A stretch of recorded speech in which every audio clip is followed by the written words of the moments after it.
આટલી ક્રિસ્પી હોય, oil free હોય અને મોંમાં જતાં ઓગળી જાય તેવી ફરસી હોય અને પેટીસને ટક્કર મારે તેવી ટેસ્ટી હોય. આવી વેરાયટી જો ફરાળમાં મળી જાય તો ખૂબ મજા આવે અને જેને વ્રત કરવાની ઈચ્છા ના હોય તે પણ વ્રત કરતા થઈ જાય. તો પૂરા શ્રાવણ મહિના દરમિયાન તમે આ વેરાયટી ખાઈ શકો તે હેતુથી મેં આ વેરાયટી તમારી સાથે શેર કરેલી છે. તો ચલો રેસીપી શરૂ કરીએ. તો જેમના માટે એક મિક્સર જાર લીધું છે, જેમાં 1 કપ જેટલા કાચા મગફળીના દાણા ઉમેરી દઈશું અને પછી તેને આપણે દરદરો પાવડર તૈયાર કરીશું. આપણે કોઈ એકદમ ફાઇન પાવડર નથી કરવાનો, થોડો અધકચરો વાટવાનો છે. તો આ રીતે મેં વાટી લીધો છે.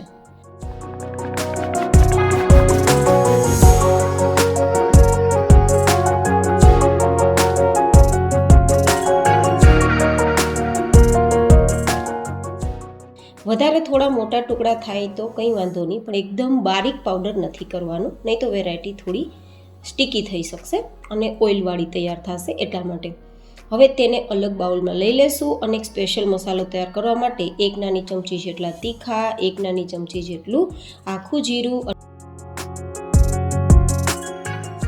અને 2 નાની ચમચી જેટલા આખા ધાણા ઉમેરી અને એક અધકચરો પાવડર તૈયાર કરી લેશું. તમે ફરાળમાં જે વસ્તુ ના ખાતા હોય તેને સ્કીપ કરી શકો છો, પણ આ રીતે વેરાયટી બનાવશો તો એકદમ ટેસ્ટફુલ તૈયાર થશે અને પૂરા મહિના સુધી તમે આ વેરાયટી ખાઈ શકશો, બિલકુલ ખરાબ નહીં થાય. તો હવે તે અધકચરા પાવડરને આપણે સિંગદાણાના પાવડરમાં ઉમેરી દઈશું અને હવે તે જ મિક્સર જારમાં લગભગ 8 થી 10 નંગ જેટલા લીલા મરચાંના ટુકડા આ રીતે આપણે ઉમેરી દઈશું.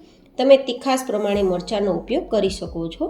હું આટલી વેરાયટીમાં આટલા મરચાં એટલા માટે ઉમેરું છું કે આ મરચાં એકદમ મીડિયમ તીખાસવાળા છે, વધારે તીખા નથી.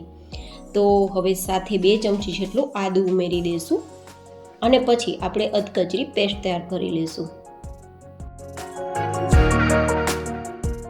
જો આટલી અધકચરી પેસ્ટ છે, બહુ વધારે પાણી થાય તેવી પેસ્ટ નથી તૈયાર કરવાની. હવે તે આપણી જે પેસ્ટ છે તેને આપણે માંડવીના દાણામાં ઉમેરી દઈશું. ગાઈઝ, આજની વેરાયટી પાણીના ઉપયોગ વગર બનશે તો તમે લાંબા સમય સુધી ખાઈ શકશો. જેથી તમે જો પૂરા શ્રાવણ માસ દરમિયાન ઉપવાસ કરવા માગો છો તો એકવાર બનાવી પૂરા મહિના સુધી આ વસ્તુ ખાઈ શકશો, ખૂબ મજા આવશે. હવે બાઇન્ડિંગ માટે 1 કપ જેટલો રાજીગરાનો લોટ લઈશું. તમે અહીંયા ફરાળી લોટનો ઉપયોગ પણ કરી શકો છો. સાથે 1 થી 1.5 નાની ચમચી જેટલું સેંધા નમકનો ઉપયોગ કરીશું અને પછી આ રીતે બધું જ મિક્સ કરતા જશું અને એકદમ કડક લોટ તૈયાર કરીશું. ભાખરીનો લોટ હોય ને તેનાથી પણ વધારે કડક લોટ તૈયાર કરવાનો છે. જો તમારે આ રીતે બધું મિક્સ કરતા ના બંધાય અને થોડા પાણીની જરૂર લાગે તો જ તમારે પાણી ઉમેરવાનું. જો કે મરચાંની પેસ્ટ થોડી ભીની હોય છે તો પાણીની જરૂર પડશે જ નહીં, પણ કદાચ જરૂર પડે તો તમારે પાણી ઉમેરવાનું. પહેલાં તો આ રીતે બધું મિક્સ કરવાની કોશિશ કરવાની. જો કે દાણાની અંદર રહેલું મોઇશ્ચર અને મરચાંની પેસ્ટ બંને મિક્સ થતાં તમારે પાણીની જરૂર પડશે જ નહીં. મારે તો નથી પડી. જો થોડો પણ લૂઝ લોટ તૈયાર થશે ને તો આપણી આ વેરાયટી ખાવામાં ક્રિસ્પી નહીં થાય. તો આ રીતે મેં પાણીના ઉપયોગ કર્યા વગર કડક લોટ તૈયાર કરી લીધો છે.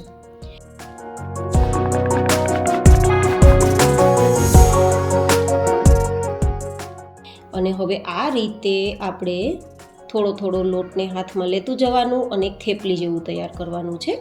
એકદમ પાતળું પણ નહીં અને એકદમ જાડું પણ નહીં તેવું, મતલબ ભરાવદાર. જે રીતે આપણે કૂકીઝ બનાવતા હોઈએ અથવા જે રીતે આપણે મઠરી બનાવતા હોઈએ અને શેપ આપીએ ને તે જ રીતે, જેથી વણવાની ઝંઝટ વગર આ વેરાયટી તમે તૈયાર કરી શકો.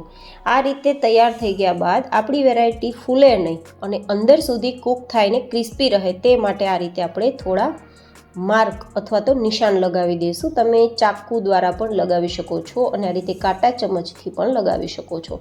તો આ રીતે બધી જ મઠરી તૈયાર કરી લઈશું અને પછી આપણે તેલને ગરમ થવા માટે ગેસ ફ્લેમ પર રાખશું. તેલને મીડિયમ ગરમ થાય પછી ગેસની ફ્લેમ ધીમી કરીને ફ્રાય કરવાનું રહેશે. તેલ મીડિયમ ગરમ થયું છે કે નહીં તે ચેક કરવા માટે થોડો આપણે લોટ તેલમાં ઉમેરવાનો. થોડી વાર રહીને ઉમેરેલો લોટ ઉપર દેખાવા લાગે તો સમજવાનું તેલ એકદમ મીડિયમ ગરમ છે.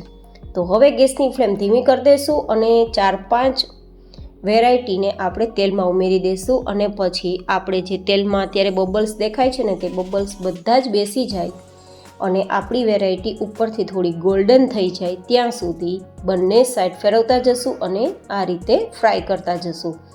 ધીમા ગેસની ફ્લેમ પર એટલા માટે ફ્રાય કરવાની છે કે આપણી આ વેરાયટી છે તે અંદર સુધી ક્રિસ્પી થાય, કૂક થાય અને બિલકુલ પોચી ના થાય તે માટે.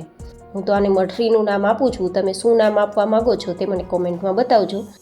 તો આ તૈયાર થયેલી આપણી વેરાયટીને જો તમે દહીં સાથે ખાશો ને તો પેટીસનો જ ટેસ્ટ આપશે. અને પેટીસ કરતાં બિના ઝંઝટ તૈયાર થઈ છે, ઓછા સમયમાં તૈયાર થઈ છે અને એકવાર બનાવી 1 મહિના સુધી ખાઈ શકો તે રીતે તૈયાર થઈ છે. તો તમને ડેઇલી પેટીસનો ટેસ્ટ જોતો હોય તો આ વેરાયટી તમારા માટે બેસ્ટ રહેશે.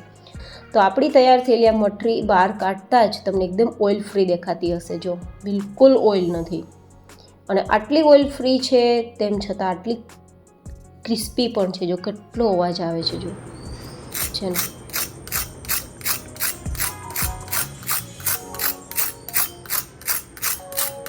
આ અવાજ ઇન્ડિકેશન આપે છે કે ક્રિસ્પી છે અને ઉપરની સપાટી પણ એકદમ ફાટી ગઈ છે. જો આ પણ ઇન્ડિકેશન આપે છે કે અંદર સુધી આપણી મઠરી એકદમ સરસ કૂક થઈ ગઈ છે અને એકદમ ઉપરથી ક્રિસ્પી છે. અને આ રીતે આપણે હાથમાં થોડું પણ જો પ્રેશર આપશું ને તો એકદમ ભૂકો થઈ જશે. તો એકદમ ટેસ્ટફુલ આપણી આ વેરાયટી તૈયાર થઈ છે. આ વેરાયટીને એરટાઇટ બોક્સમાં ભરીને તમે 1 મહિના સુધી ખાઈ શકો છો. તો આપણી આજની આ વેરાયટી તમને કેવી લાગી મને કોમેન્ટમાં જરૂર બતાવજો. ફરી મળીશું એક નવી જ હેલ્ધી એન્ડ ઇન્ટરેસ્ટિંગ રેસીપી સાથે. ત્યાં સુધી stay healthy, stay happy, take care.